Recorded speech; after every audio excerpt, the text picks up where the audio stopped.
A new Yoshi P interview has dropped, people. Buckle up. We're going to be talking about Final Fantasy XVI, Final Fantasy XVII, and also Final Fantasy XIV Dawn Trail. Hello everyone, I am Jmulls, and Yoshi P did a couple of interviews at Anime Expo 2025. We've covered one previously, but now it's time to do one from Anime News Network. And I'm sure this one's going to be spicy, people. So buckle up, prepare, and let's dive right on into this, shall we?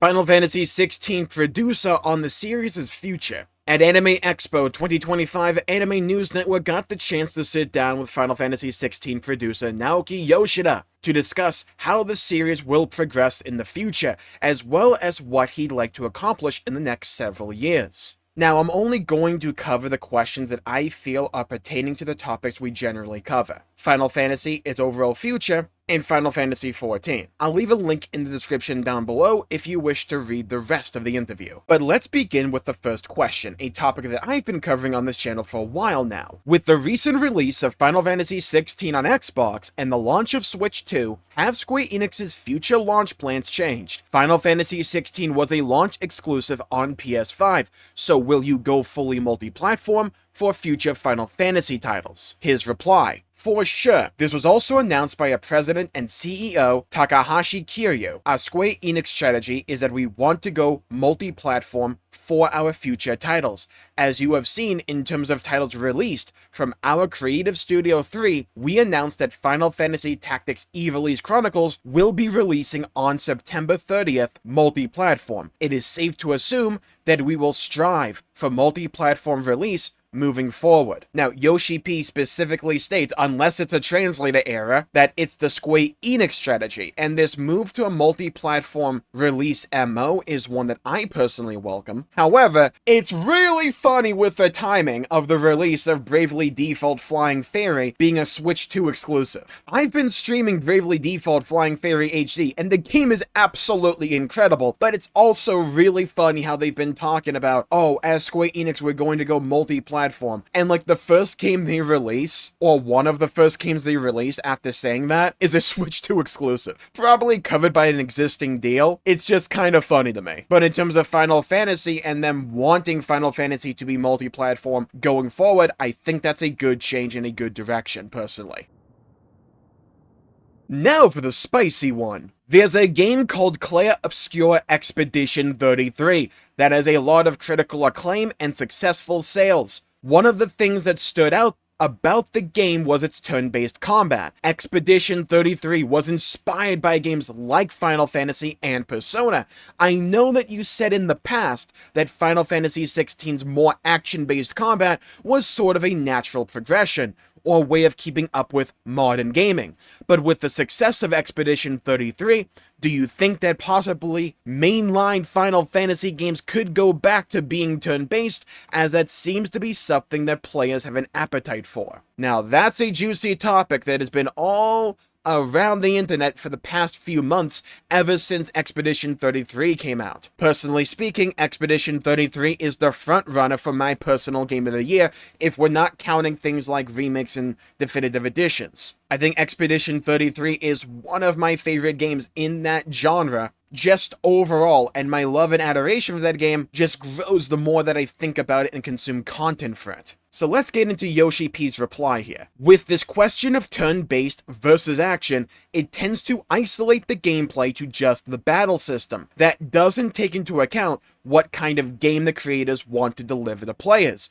For example, based on a certain graphical quality we want to present to our players, or the narrative we want to deliver to our players. It relates to how we set up the game systems around it. This includes the battle system, game design, and gameplay feel. It's not a clear-cut answer whether it will become all turn-based or if it's going to become more action-based. I'm not necessarily going to be on Final Fantasy XVII, so we also don't want to obstruct or limit a future director or whomever will be producing the games like 17 or even 18. We don't want to put them on a rail. We can get a lot more information out of this answer and this question overall than you may think initially. For example, this implies Final Fantasy XVII isn't in active development yet, or they at least don't have a producer for Final Fantasy XVII yet, which implies if if Final Fantasy XVII is going to be a thing, it is in extremely early stages. It also implies that Yoshi P isn't specifically penciled in to be the producer for Final Fantasy XVII. That doesn't mean that he's not going to be, it just means a decision hasn't been made yet. I think, personally speaking, one of my critiques for modern Final Fantasy isn't necessarily the gameplay or the story, the tone, or the atmosphere. That depends based on the game, for me. However, one of the things I do draw issue with is how long people and myself have to wait between mainline entries. You don't want to just haphazardly shovel these games out the door or anything like that,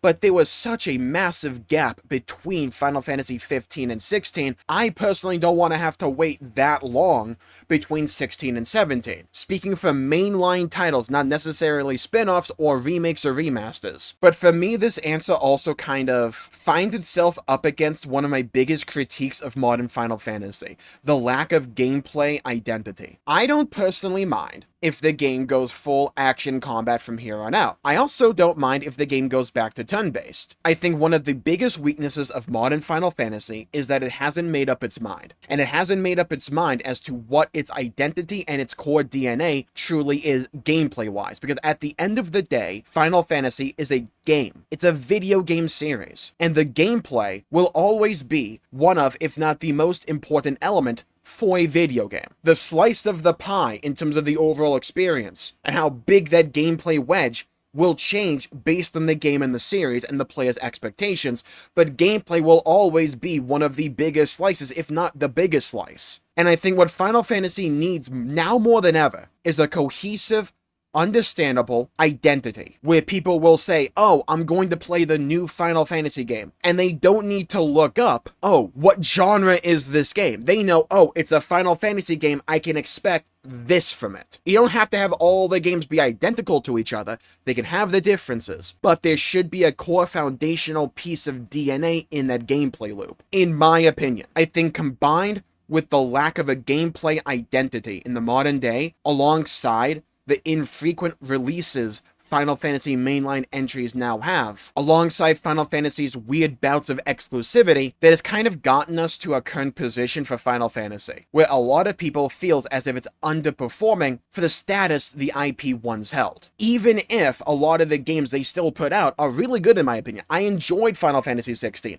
It's not my favorite Final Fantasy, but I enjoyed my time with it. I love Remake, I love Rebirth. I loved 15. It has its issues, but that game got me into Final Fantasy to begin with. And I still love Final Fantasy 14, even if it's in a rough patch right now. I'm looking forward to things like the return of Tactics as someone who has never played Tactics myself. The things that Final Fantasy puts out the door generally are things that I still like. But I think the series could be better, more focused, and just more consistent. And I think that starts with the series finding a gameplay identity. I think there's two real options here. One is going back to turn-based and embracing those roots. The other is embracing the more modern style and go with something like Final Fantasy VII Remake and specifically Rebirth as a blueprint for the gameplay formulas going forward. The tone, the atmospheres of all the future games can vary. The specific things you do in these games can also vary, but I think having a core gameplay identity, in my opinion, is so important for a series in terms of generating a fan base, because players may come into one entry, fall in love with that game, but you don't cater to them with any previous or future game releases. So you're essentially, I wouldn't say starting at Square 0 or 1, because you do retain some players. I'm one of them, right? I started with 15. No other Final Fantasy game plays like 15. But like, you're starting back at Square 2 again, instead of building up at the most recent Square. But let's move on to the next question. Now, this is the final question in this interview that I personally wish to cover, but I'll leave a link in the description down below if you wish to read the other questions in Yoshi P's responses, pertaining to things that he was inspired by, and what kind of games he would like to work on in the future. But the question is, what plans do you have for Final Fantasy XIV after Dawntrail last year? Where do you want to take the game? Or what are some thematic ideas you'd like to explore? Yoshi P's reply: to share about a creative process, the team and I usually plan very far in advance. Right now, we're in expansion 7.0 Dawntrail, but we already have a general idea of plans up to 10.0. We're working towards a framework that we have built for ourselves. That being said, we also have our story from the original 1.0 Final Fantasy XIV through our previous Endwalk expansion 6.0, and that's not going away. That's still going to be there. From a general perspective, we will take Dawntrail as a next roller coaster. There's going to be a lot of ups and downs and exciting stories that you can expect out of this and future releases as well. While that may come off as a bit of a non-answer, we do get confirmation that there is a general framework for what they want to do with this game all the way up to 10.0. There is a future vision. Going into Dawntrail, they were talking about, hey, we want to try a bunch of things with Dawntrail and see what sticks and go from there. The implications that at least I pick up from stuff like this tells me they know what they generally want to do. Perhaps now that they actually have a vision for where they want this story and this game to go in the future, we can see a more focused story than probably what we saw with 7.0 and maybe 7.1. Maybe we already have started to feel the effects of that with 7.2, which in my opinion, story-wise and narratively, was way better and a big improvement compared to 0.0 and 0.1. And a large reason for that is because it felt so focused on what it wanted to tell us. And if the story continues at the quality and pace of 7.2, personally speaking, I will be happy and satisfied with that.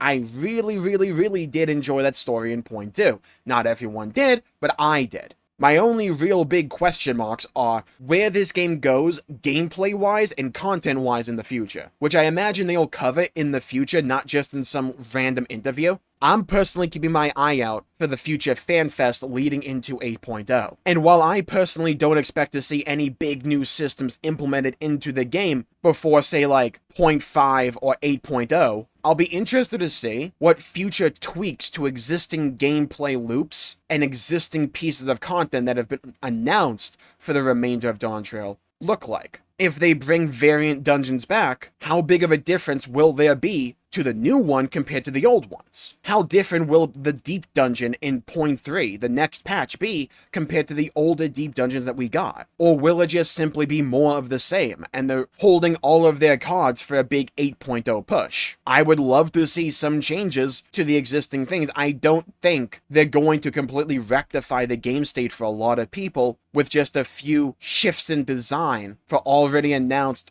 pillars of content for Dawntrail, but I would like to see them do something. We saw them change Fort Tower. That was a quick response to fan feedback, and I would like to see more of that for the remainder of Dawntrail before we get the big systems, the big pivots in game direction that I want to see out of the game in something like 8.0, if that even happens to begin with. Time will tell. So what does this all mean? I think it means two main things. For Final Fantasy as a series overall, its future is very much a question mark. I think it's in a state of flux, where Square Enix themselves don't even have a cohesive vision for where they want to take this series going into the future. There's at least one big pro with the series going multi-platform, or at least trying to in the future. We'll have to wait and see for games that we already expect to come out, like Final Fantasy VII Remake Part 3, if that will be a PlayStation exclusive, or if they somehow got out of any pre-existing deal for that. And with the way Yoshi P was talking, we have to assume Final Fantasy XVII is years and years away. So who knows what we'll see for Final Fantasy in the interim. Maybe we see a period of smaller scale, nothing to the level of, say, Final Fantasy VII remakes or remasters for previous Final Fantasy games. We're already seeing one for Tactics. Maybe this is just the start and we'll see a wave of games get that kind of treatment. Who knows? And for Final Fantasy XIV, it's reassuring to me that they have a vision for where they want to take this game and its story all the way through 10.0. I like stories that feel structured, that have foreshadowing, and where it feels as if there is a vision for where they want it to go. I appreciate long-term storytelling that has those elements. When it comes to the game state of Final Fantasy XIV, I think we're going to have to wait until patches after 7.3, and specifically for the FanFest leading into 8.0. But what do you think? How do you feel? Leave a comment down below with your thoughts, your impressions on Final Fantasy, and the questions Yoshi P was asked here, and his answers to them. How do you feel about them? Do they make you feel more confident in the future of Final Fantasy and Final Fantasy XIV? About the same? Or do you feel even worse? I would love to hear your thoughts and hear your opinions and hear your perspectives. And if you enjoyed the video, please leave a like and subscribe. It really helps the channel out and helps support future content, and I greatly appreciate it. I have a Discord in the description down below. Follow me on Twitch, Twitter, and TikTok, Jmulls G, and this wasn't the only interview Yoshi P gave at Anime Expo. If you want to see my reaction and coverage to his other interview, you should check out this video right here. Bye bye everybody, until we meet again.